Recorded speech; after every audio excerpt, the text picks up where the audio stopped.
dan sis, balik lagi di channel Aneka Ragam.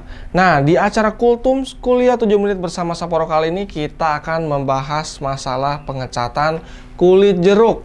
Nah, siapa nih yang udah pernah ngalamin hasil catnya itu kulit jeruk? Nah, pasti dong ada perasaan, aduh jadi nggak maksimal nih hasil akhirnya, nggak glossy. Nah, pasti ya ada perasaan seperti itu. Nah, oleh karena itu di video kali ini Mimin bakalan bahas masalah pengecatan kulit jeruk ini, mulai dari penyebabnya, terus pencegahannya, dan juga solusinya seperti apa. Kira-kira seperti apa lengkapnya? Ikuti terus video ini.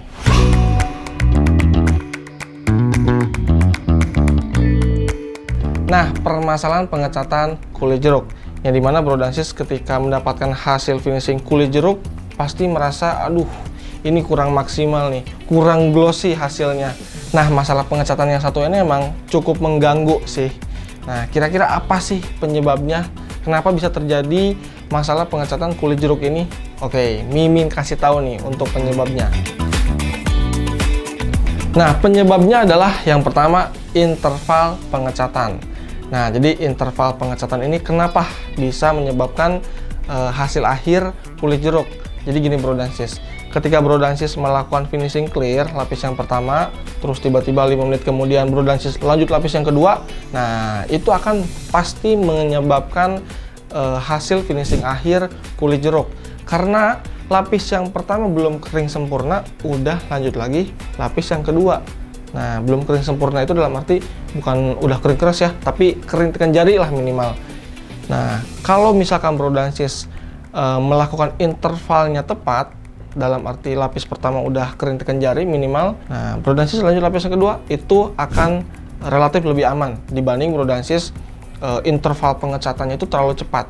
Gitu bro dan sis. Jadi interval itu cukup penting dalam melakukan proses finishing clear karena akan menentukan hasil akhirnya. Nah, jadi intervalnya harus diperhatikan bro dan sis. Dan yang kedua adalah permukaan dasarnya.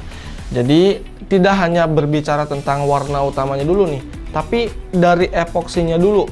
Nah, ketika bro dan sis melakukan proses epoksi, otomatis nanti kan akan ada hasil akhir dari epoksi tersebut kan. Nah, hasil akhir dari epoksi tersebut kadangkala ada bagian yang masih kasar. Nah, ketika yang masih kasar itu ditimpa warna utama dan lanjut lagi ditimpa clear, nanti hasil akhirnya pasti kulit jeruk.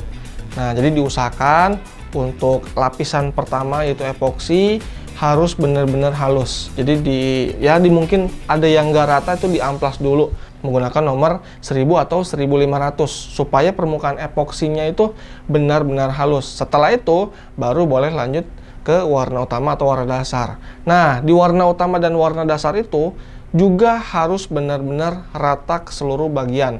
Jangan ada bagian yang masih kasar bro dan sis. Nah, kalau masih ada bagian yang kasar, itu nantinya akan mempengaruhi ke proses atau hasil akhir dari proses finishing clear. Dan akhirnya nanti bakalan kulit jeruk.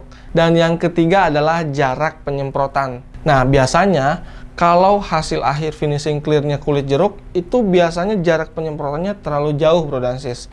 Jadi idealnya untuk jarak penyemprotan kurang lebih 20-25 cm di indoor ya. Kalau misalkan outdoor mungkin bisa lebih dekat. Nah, kalau misalkan jarak penyemprotan terlalu jauh, otomatis nanti clear yang nyampe di media itu tidak terlalu tebal dan nanti akan mengakibatkan hasil akhir kulit jeruk. Nah, jadi sebisa mungkin idealkan jarak penyemprotannya bro dan sis, sehingga cat yang nempel ke media itu benar-benar maksimal dan juga halus. Itu bro dan sis penyebabnya. Nah, dan untuk pencegahannya seperti apa Min supaya tidak terjadi hasil akhir kulit jeruk?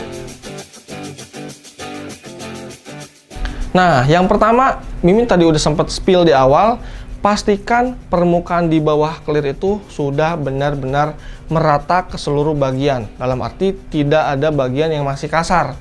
Nah, kalau misalkan ada bagian yang masih kasar, pasti itu kulit jeruk. Nah, bro dan sis harus memastikan warna utamanya itu harus benar-benar merata ke seluruh bagian dan permukaannya halus. Itu bro dan sis untuk pencegahannya.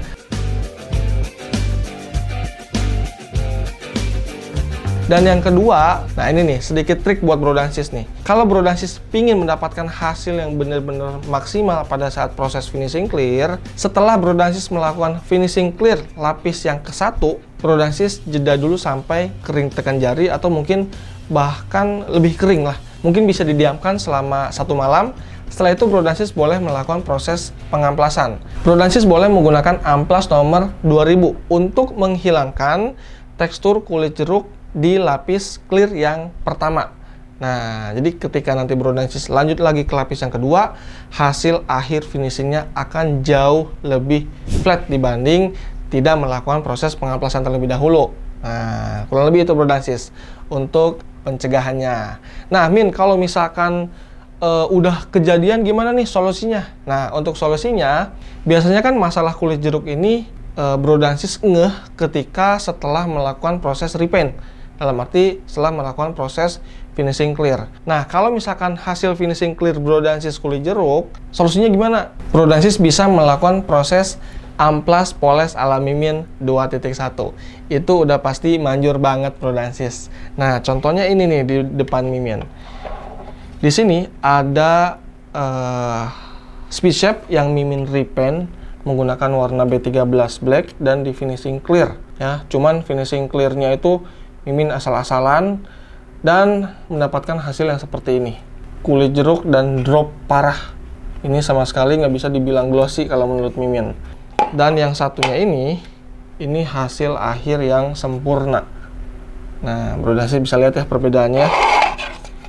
Ini yang tidak sempurna sama sekali, ini yang sempurna. Gimana? Jauh kan bedanya? Nah, jadi kalau misalkan Bro dan Sis pingin mendapatkan hasil yang sempurna, ketika setelah melakukan proses finishing clear, Bro dan Sis tunggu sampai benar-benar kering terlebih dahulu. Baru setelah itu, Bro dan Sis melakukan proses poles ala Mimin 2.1 dan hasilnya akan seperti ini. Maksimal pokoknya. Super duper klimaks banget. Nah, kurang lebih itu Bro dan Sis untuk penyebab, terus pencegahan dan juga solusinya dalam masalah pengecatan kulit jeruk. Nah, gimana Bro dan Sis? Cukup terbantu nggak nih dengan adanya video ini? Nah, mudah-mudahan terbantu ya, terutama buat Bro dan Sis yang mengalami permasalahan pengecatan kulit jeruk. Semoga bisa teratasi dengan adanya video ini. Oke, mungkin segitu aja untuk video tentang pembahasan masalah kulit jeruk, dan untuk besok Mimin akan membahas tentang masalah pengecatan berminyak. Nah, kira-kira siapa nih yang udah ngalamin masalah pengecatan berminyak? Buat yang penasaran gimana cara ngatasinya, stay tune aja di channel YouTube Aneka Ragam, dan jangan lupa nyalakan notifikasi loncengnya supaya nggak ketinggalan informasi tentang video baru. Segitu aja untuk video kali ini. Sapporo, always innovating, always outstanding.